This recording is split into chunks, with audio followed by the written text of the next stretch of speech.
the human beings, when Allah Azza wa Jalla created us, when He created us, He created the clay and He blew into it the ruh.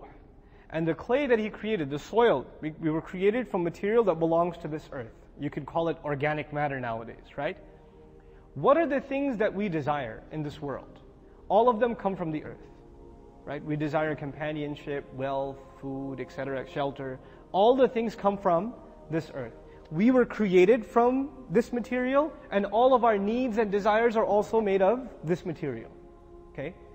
But then there was something put inside of us that is not this material. Something was put inside of us that came from the amr of Allah. The ruh. The ruh.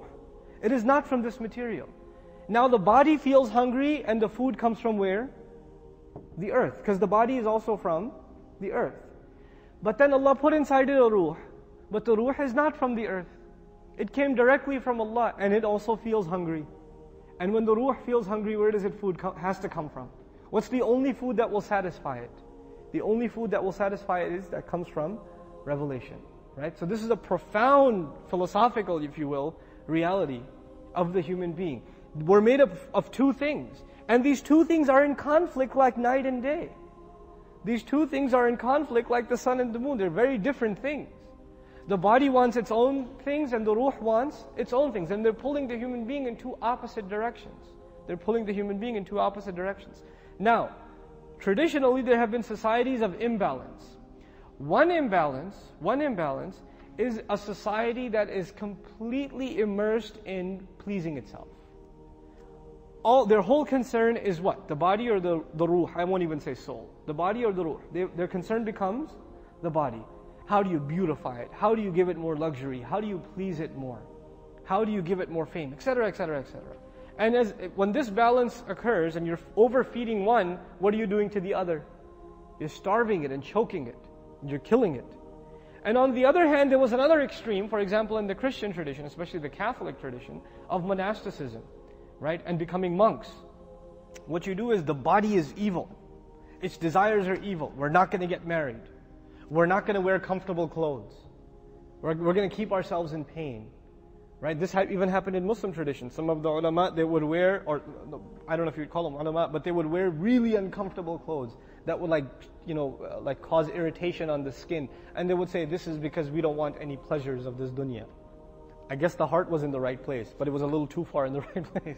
Imbalance, right? These are two extreme imbalances. One directed completely towards the body, the other completely directed towards the soul. But Allah made us of two things. He made us of two things, which means He expects from us to give justice to what? Two things. Which is why, while Allah talks about the obligations we have to our ruh, He also says, وَلَا تَنْسَ نَصِيبَكَ مِنَ الدُّنْيَا. Don't forget your portion from where?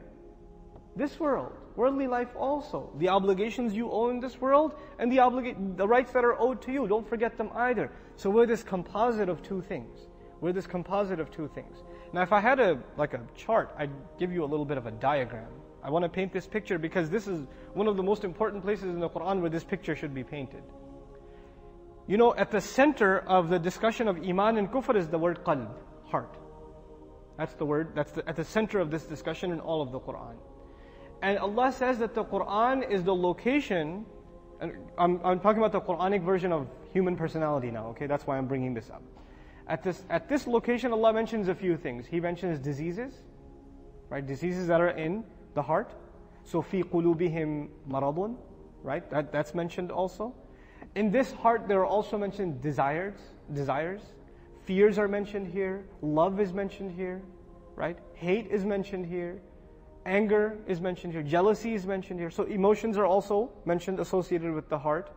Diseases are mentioned with the heart. Emotions are mentioned with the heart. Faith is mentioned with the heart. Iman. وَزَيَّنَهُ فِي قُلُوبِكُمْ. He beautified Iman in your hearts. When Allah mentions Iman and Kufr, and people refuse to believe, Allah says their hearts have become hard.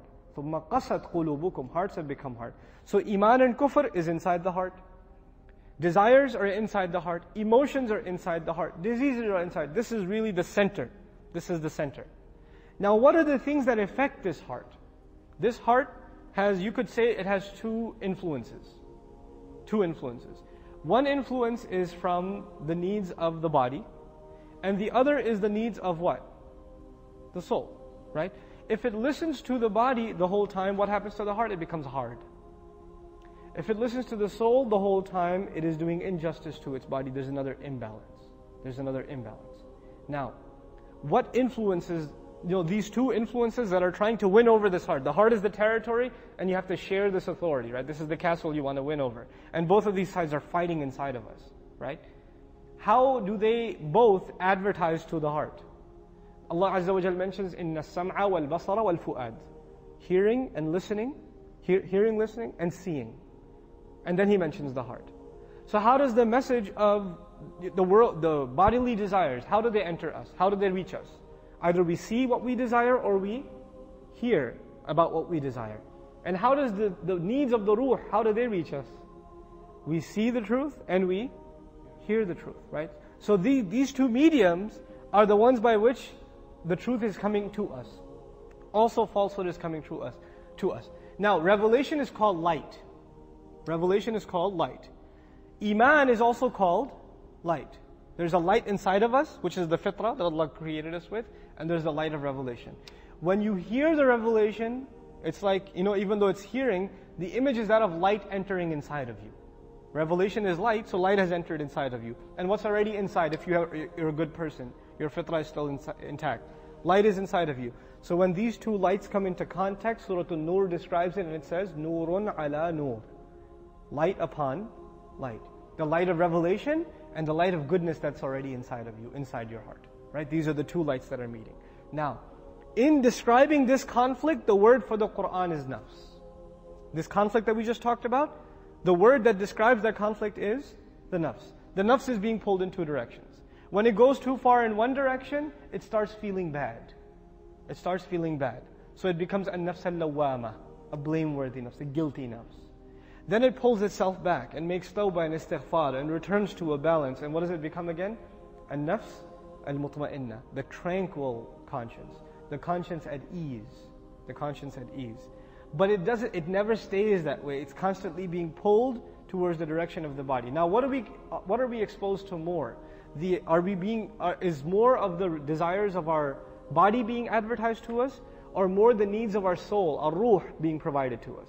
Obviously the body. The dunya is bombarding us constantly, right? So Allah mentions an-nafs al-ammara. Okay? Inna an-nafsa la-ammaratun bis-su'. No doubt the nafs, it commands to evil. The way Allah captures that in this surah, it's incredible. He says,